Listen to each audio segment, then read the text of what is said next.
Hi, I'm Irene, and welcome to the week that was. A 60-second-ish look at what happened this past week at SJIIES. Yumi, start the clock. Thanks, Irene. Monday, the week opened with another stunning Singapore morning, the sun coming out joyfully, welcoming everyone back to school after a short break. The virtue of this week, courtesy.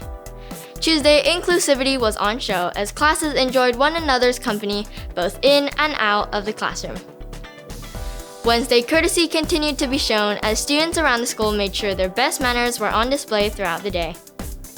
Thursday, staff and students focused on being polite and gracious towards others, with plenty of pleases and thank yous heard right around the school. Friday ended our week focusing on courtesy, with the return of Miss Nichols' eagerly anticipated Principal's Assembly.